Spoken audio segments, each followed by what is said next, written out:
All right, I'm excited to be here today with my new friend, John Kohl. So John was a founder and CEO of TuneGO. He led the platform's valuation growth from $7.5 million to over $110 million. He's carrying over $25 million in investment capital. He holds 15 patents on innovative solutions that are driving the music industry's direct-to-consumer transformation. And he's known for introducing forward-thinking technology solutions at scale, transforming the way that artists and fans connect. And John, that's like part of our mission with Modern Musician is to help connect artists and fans. And I was exploring your platform, TuneGo, and I think it's really, really cool what that and similar platforms are doing to try to kind of rework part of the music industry from the inside out. Because right now there is a pretty big gap between like artists and fans. So bringing them together is really important. So thank you for the work that you're doing and for taking the time to be on the podcast today. Yeah, absolutely. Thanks for having me, and appreciate everything that you're doing for the community as well. It's so important. Absolutely. For anyone here that this is their first time connect with you, could you share a little bit about your story and starting TuneGo and where it came from? So I'm a tech guy. Grew up in LA. Grew up around a bunch of music people. Was actually born in Long Beach. The drummers of Sublime's brother was on was my power forward from my basketball team as a basketball player. The DJ from NWA lived down the street. I just had this very eclectic surrounding of musicians, but I always wanted to be in tech. So these were just friends, etc. Went away to school, learned tech, originally got involved in hardware, quickly got into content streaming. I just love streaming. First video streaming, music streaming. These are like the early days when streaming was just becoming a thing. I was just fascinated by it. I really studied global networks, global content delivery networks. It was something that I was very passionate about. And as I had more and more of these conversations, I understood content delivery at global scale. I understood tech. I just listened to the creative community. We all understand the power of music. That can go without, no one needs to be told that. You can hear a song 50 years later, you smell where you were the first time you heard it. It's like a time warp. It takes you back, it touches your soul, all the cliches that are cliches for a reason. Music is the universal language, etc. So obviously I'm a music fan just like everyone else on the planet. And I kept hearing my friends from the creative community talk about, the problems of music, the challenges of music, how hard it is to make a living as a musician, how challenging it is to connect with fans as a musician. And as a tech person, tech people think, why is something broken? We don't just accept, I think that's just part of our nature in being in tech. You don't accept things the way they are. You view the world as the way that it should be. And so when I kept hearing about all these challenges and problems of the music industry, it kind of became apparent to me that the music industry wasn't solving these issues from the inside out, if you will. They do great things on many levels. I think that the industry itself looks to grow the pie, does look to provide opportunity and support and such, but that doesn't always filter down to the masses, to the majority of musicians. And what about all the people that contribute to a song, that in many ways get left behind as far as, getting paid fairly and having the royalties filter back down to everyone who deserves it, things like this. And so just after listening for years and years and years, we came up with an idea, okay, why don't we fix this? Why don't we go for it? It's going to be challenging. The music industry, when you're a tech platform, is a challenging industry to enter, maybe the most challenging. But it was like, look, this is a cause that's too important. Music needs to be heard. It's art, it's culture, it's everything. It's a sign of the times. It needs to be heard. And the industry as a whole, meaning the creative community as a whole, really needs an avenue to properly monetize their work and connect with fans. And it comes down to monetizing their art, their work. This is their labor of love, all the blood, sweat, and tears that goes into it. But when you can't make a living and you have to work a second job just to even support yourself because the economics of music aren't there for most people outside of the top 1%. I'm obviously excluding them. They're doing great. But for everybody else, how do you do that? Well, the way that TuneGo's developed or evolved is first we focused really on protecting creative rights. So when we first started diving into it, we saw this huge problem with creative rights and metadata. And I started to see that there was literally billions of dollars of music collected, but not distributed. Hmm. And because they don't even know where to send it, because the metadata of music is so messed up. It's so fuzzy and muddy, and nobody knows where to send the money. And so we said, okay, how do we tackle that problem? And also we started hearing about, I talked to everybody. I talked to music executives, I talked to producers, I talked to artists and A&R people and engineers and you name it, everyone in between. One of the other big problems besides the metadata I hear was content theft before a song was done. If someone has a great idea, how do you protect that work before it actually becomes a song? So our original idea was to create something called the TuneGo Vault. And the TuneGo Vault was designed to be a cloud-based solution where you could upload your work long before it's a completed song. And as you invited in collaborators to that work, whether you start off on the songwriting side or the production side, as you're inviting in collaborators, it creates this chain of custody, if you will, where you could track the contribution and track the splits. So it created like a birth certificate or a certificate of authenticity for the work.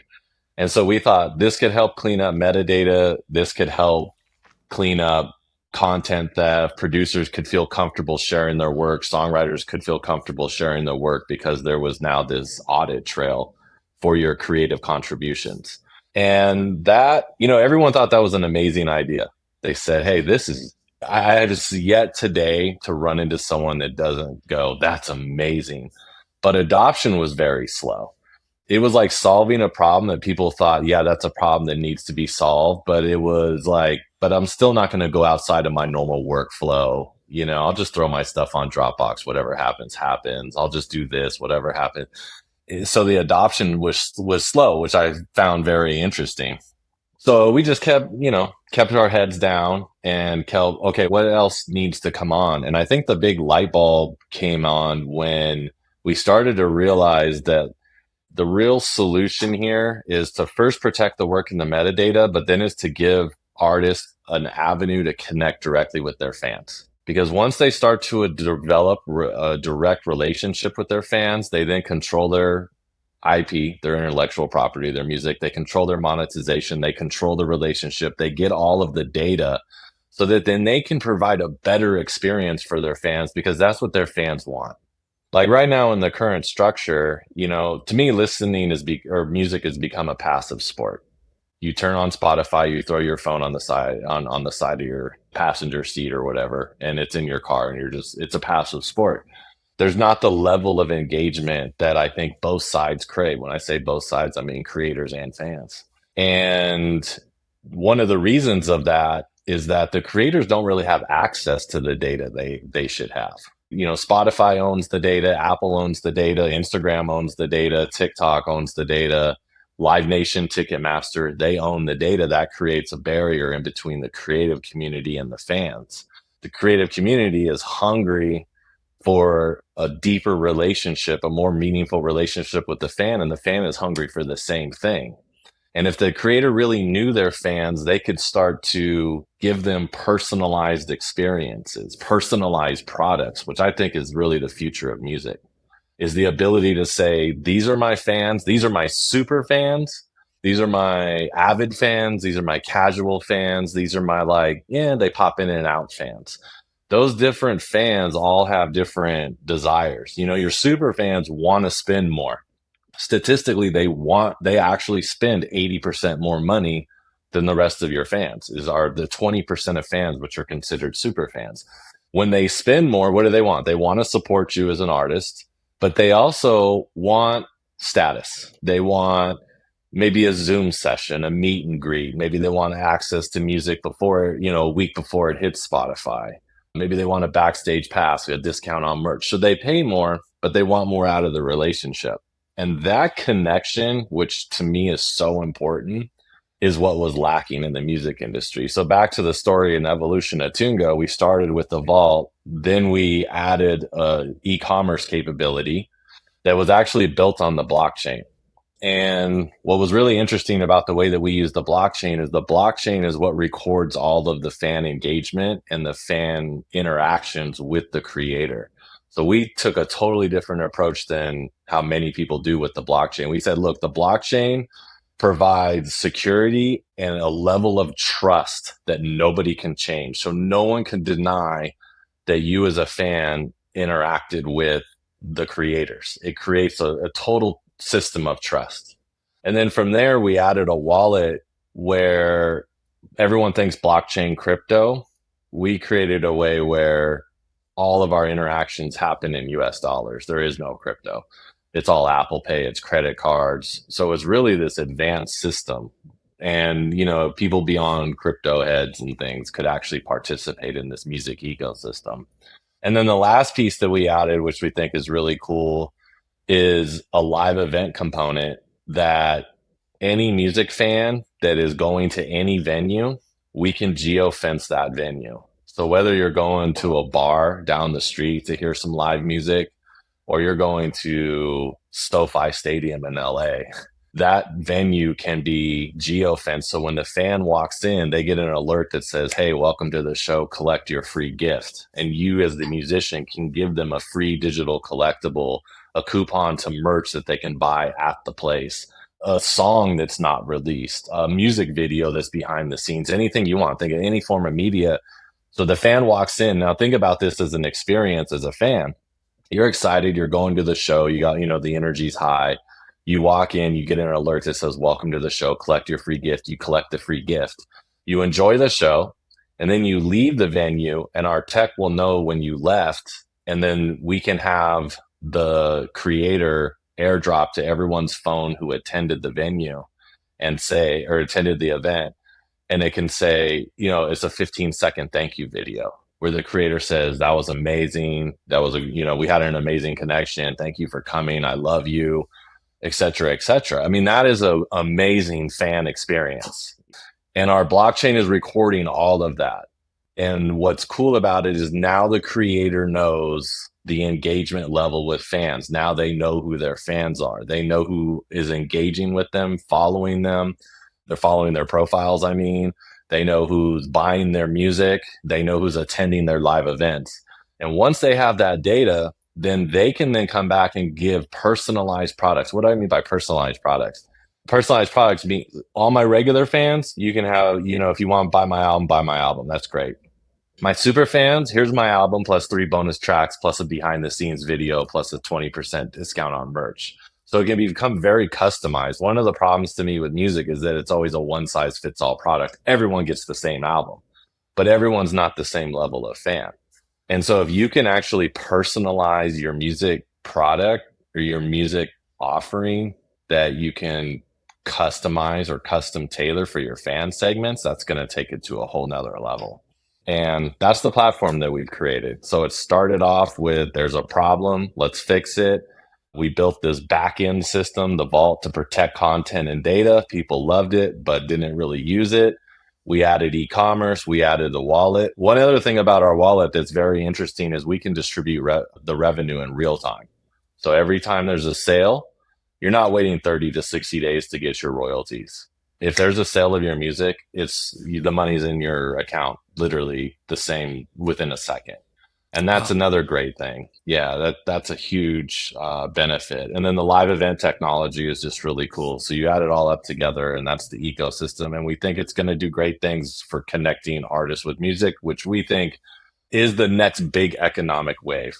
And that's just not us. There's Goldman Sachs says that there's $4.5 billion in unlocked revenue waiting to be unlocked for the artists and the record labels that embrace direct to consumer, super fan experience, personalized products and services. Streaming is now a mature distribution method. We all know the streaming economics. I'm sure everyone on your podcast is very well aware of the streaming economics, and they're not favorable. 86% of the music on Spotify last year earned less than $3. I mean, that's a coffee. That's one Starbucks coffee. All your work, and you get $3. And so there is a better way. Selling direct, connecting with your fans, and you don't need a million fans. I'm sure you're familiar with, I think you've even talked about it, Kevin Kelly. Thousand True fans. Yeah. If you have a platform that can allow you to really service really go above and beyond for 1,000 true fans, and those fans give you $100 a year, you're making 100,000 a year, which is great. You're making a living versus $3 to cover your coffee on streaming. That's what we're trying to do. That's where we want to have a platform that is going to help the creative community monetize their work so that they can give us more work. We want more music as fans, and we want it from the artists that we love. And that's what we're all about. Awesome. Holy cow. There's so much good stuff in there. I mean, you're definitely speaking my language in terms of like everything you just described. That's really kind of the heart and the mission with everything that we're doing here with Monetization as well, in terms of connecting artists and their fans. And it sounds like what you're sharing is that right now there's a big disconnect between the fans and the artists. And I love the way you put it in terms of the like a passive sport, like music sort of being a passive sport, but that doesn't serve either the fans or the artists. And there's this movement towards bringing people together and the community aspect of music and the fans. And you've created a platform that really helps connect artists with their fans more directly, and therefore also helps to overcome some of the issues or challenges with the current model with streaming, paying $3 for a coffee, but actually being able to provide more value to the fans and therefore helping the artist have more of a sustainable career.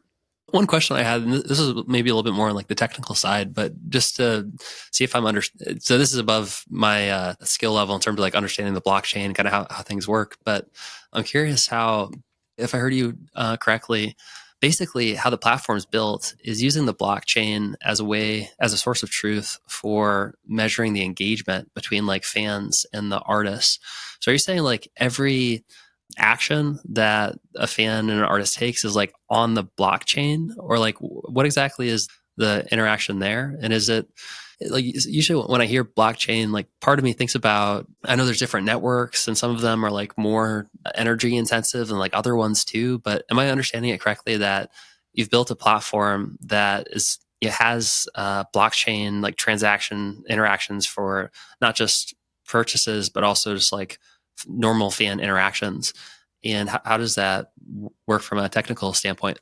Yeah, great question. So ours is a combination of what they call on-chain, off-chain. So some of the engagement following profiles and things remains off-chain, but all transactions are logged on-chain, on the Mm. blockchain.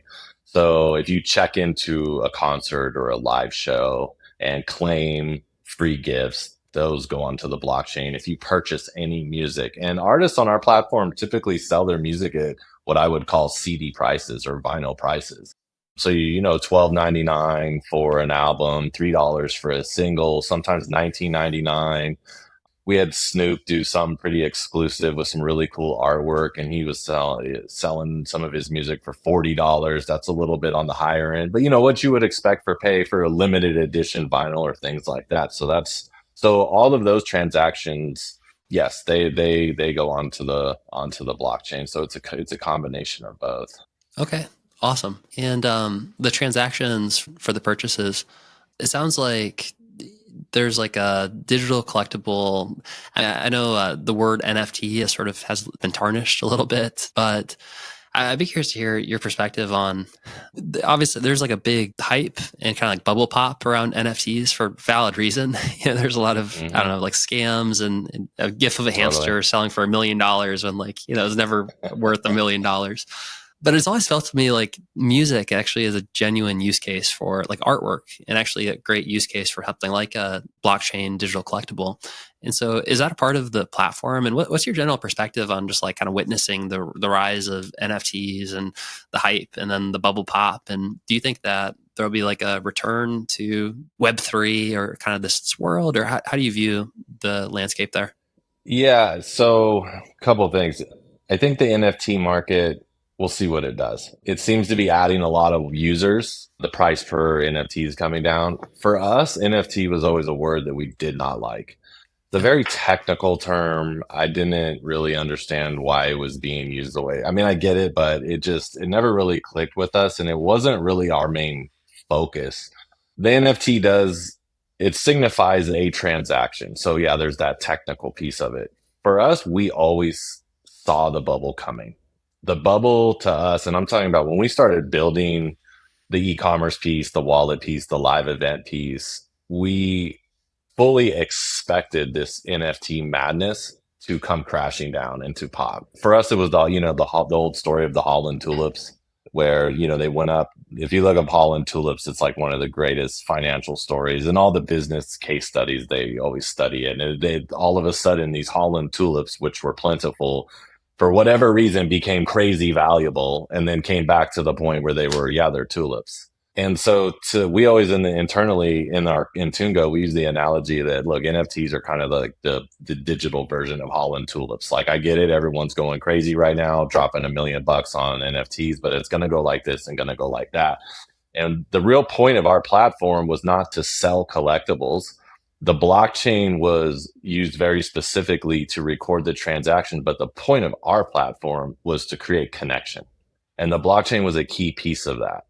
And even though that technical term is NFT, it's never what we were about. We were all about creating connection between the creative community and the fan. These collectibles just happen to be one piece of that shows the connection. Because really, what the artists that are doing on our platform is they're selling their music. Call it what you want. They're selling a digital form of their music, a digital asset. Technically, that fan does own that digital asset. The same way if you buy a Babe Ruth but rookie card, you don't necessarily own the picture because the creators keep all the rights to their music. You don't necessarily own that picture of Babe Ruth, but you own that rookie card. That rookie card has value. So with the blockchain, you could actually go resell that. Not much different than if you buy a limited edition vinyl. But say I buy a limited edition vinyl today and I go to sell it and I go to the record store, whatever it is, and I go sell that limited edition vinyl. What does the artist get? The cool thing about the blockchain is if someone buys a limited edition digital version of your music on TuneGo and sells it to another fan, you, the creator, get a 5% royalty. So that was to me one of the problems with art in general. Say you're a painter and you do a painting and you sell it to someone for 50,000 bucks and then they, sticks on their fireplace for 10 years. And then all of a sudden that painting is now worth 10 million. The person that owned it on their, or that bought it and kept it on their fireplace for 10 years can go sell it to an art gallery and take all 10 million. What did the artist get? Got nothing. To me, that was a big problem that is in art and music, was that the creators should always get residuals. And so that was like part of the reasoning of the blockchain. But going back to something else that you said that's really important is one of the negatives of blockchains is that they're typically the energy consumption is not good. And the blockchain that we chose is one that is called Flow. It was not one of the more, it's not Ethereum, which everybody knew. And Ethereum they use a lot of resources. And the cool thing about Flow is that the carbon footprint of a transaction of Flow is the equivalent of you posting on Instagram or doing a Google search. It was a totally different, without getting technical, it was a totally different architecture that means that it is environmentally friendly. And this has been validated by some of the biggest, like Deloitte, the big firms that have come in and done. And so that was important to us. And it's obviously important to the creative community. We had to wait for Flow to grow. So we took a hit as a company because we could have just jumped into Ethereum. It was easier to build on Ethereum. They had way more tools and developers out there. We could have advanced the company much quicker if we said, let's go with a solution that's not as eco-friendly, but we didn't. And it was the right decision. There's other great things about Flow. No gas fees, not even a consideration. Don't even have to think about it. If you're going to buy an album for $12.99, it's $12.99. That's what it is. The ability to transact in US dollars versus having to use crypto. But the eco-friendly was also a big piece. So I'm glad that you brought that up. That's awesome. Yeah. So no gas fees. It's easy to use. It's eco-friendly, less intensive than making a post on Instagram. Oh man. One question that I know a lot of folks here would find really valuable is sort of managing the bridge between how does someone go from not knowing who you are to becoming a super fan or becoming even just like a fan in general and using the platform? So I'd love to hear your perspective on what have you seen that's working really well right now for new artists to kind of establish those core relationships and that core connection. Because I 100% agree, like the relationships and the connections, that's what makes making music worth it, is like the relationships that we build in the community. But what are some of the best ways that you found for helping artists kind of establish that initial root connection? Yeah, no, that's a great question. Ultimately, a lot of it resides on the effort of the artist and the right strategy. I know you talk a lot about strategy, on about knowing who you are as an artist, make yourself, create a thriving fan base, and et cetera. And it kind of follows those same principles. And I believe that when artists really service their fans, then that's how they grow their fans. And don't be concerned if you're only, giving everything to 10 fans, because you can grow those 10 into 100. When you put forth energy beyond the music into your fans, they are going to naturally recruit their friends because they're going to be excited because they're going to feel special. If you make the fan feel special, so come up with creative, and that's what our platform helps them do, is identify their fans and give them VIP features, if you will, VIP status that's going to make them feel good, which is going to help you grow your fan base. And then again, you don't have to worry about getting a million fans. If you get to a million fans, awesome, more power to you. But if you get to 1,000 fans and you can earn $100 per fan per year, you're making 100 grand. That's a great thing too. So we have a growing community and we try to help in ways that we can, but we're not a marketing company. So we're not like a record label who's going to come in and actually invest in marketing the product. But what we do is we invest in the platform that gives you the tools so that you can then go connect with your fans. And I'll give you a couple of examples. A local rock band out of LA, really cool band called Rivals, I think did a very good job. What they did was that they created a fun way to release music where they would release one song Monday, Tuesday, Wednesday, Thursday. And if you bought all the songs, $5 a song each day, they unlocked unreleased music at the end of the day.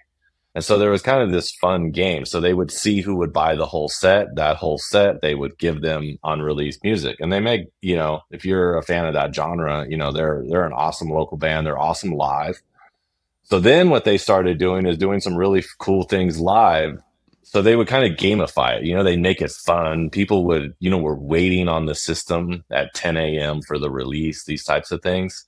And what was cool is then they took it one step further and then they said, if you buy this album plus this album plus this album, we'll give you can come hang out with us backstage and before our concert. And so come to the show, and they would literally sit back there and play video games with their fans or play pool. They would like set up these cool little things. So now you're back there and I'm not saying you have to, it's hard to do that on the live because there's a lot of logistics. You have to be performing, you have to get your fans all at once, but you could do things like that virtually. What if they buy an album and that unlocks a Zoom session? I mean, fans to fans, I think sometimes artists take it for granted how special that is to a fan to be able to just talk to the artist. I mean, they're already connecting with the music. They're already connecting with the story that is the music that is being released by the artist. They want to know more. They're hungry for more. If you give them more, they're going to become super fans. When they become super fans, they are going to go talk to everybody they know and say, look, this is the next best thing. This is this art. These people are great.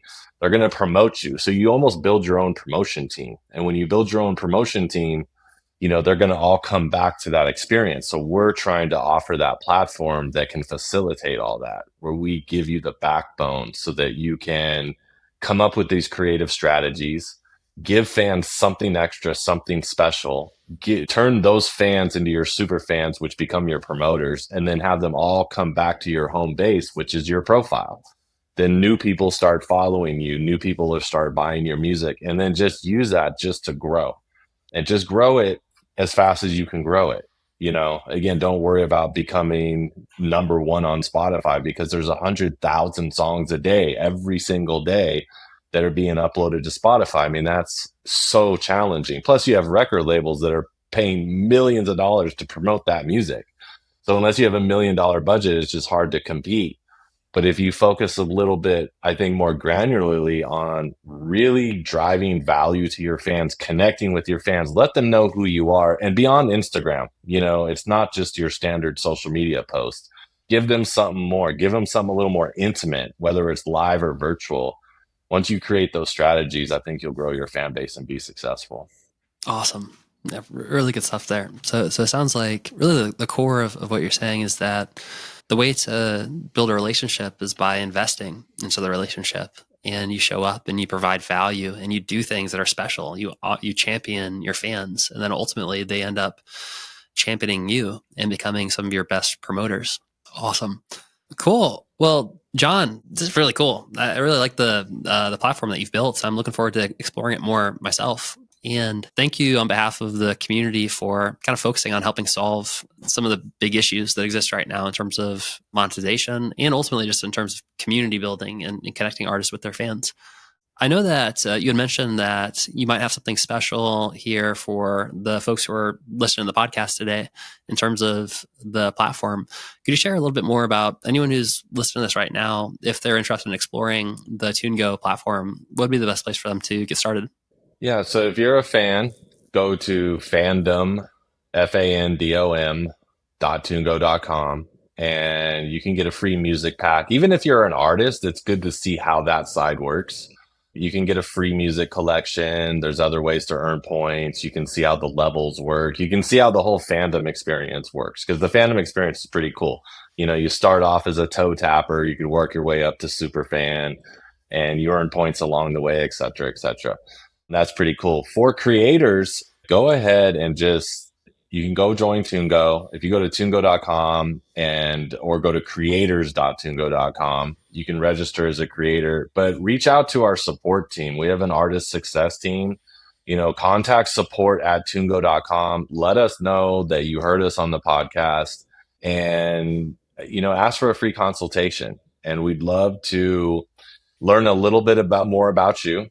Where are you in your music career? What's your passion? How can we help? And once we learn a little bit more about you, we can give you some tips and advice on how to structure some of these strategies that I'm talking about. How to take your catalog music and maybe re-release it. How to take your new music and stage it out so that it becomes a fun experience. Let's make music an experience again. If you make it a fun experience, fans are going to love it. They're going to love the experience. They're going to love you. And so we can give you some of these tips and these strategies. We can show you what's worked. We've had big artists. We've had everyone from independent artists that are 16 years old that are just starting out, all the way up to some global superstars. Even Sony Music Publishing has done projects on our platform. It runs the gamut. So we've got a lot of data and information. But definitely reach out to our support team. Let us know that you heard us on the podcast, and we'll try to learn as much about you and see how we can help in any way possible. Awesome. Well, like always, we'll put all the links in the show notes for easy access. And John, thank you again for being on the podcast today. Yeah, thank you. It's great.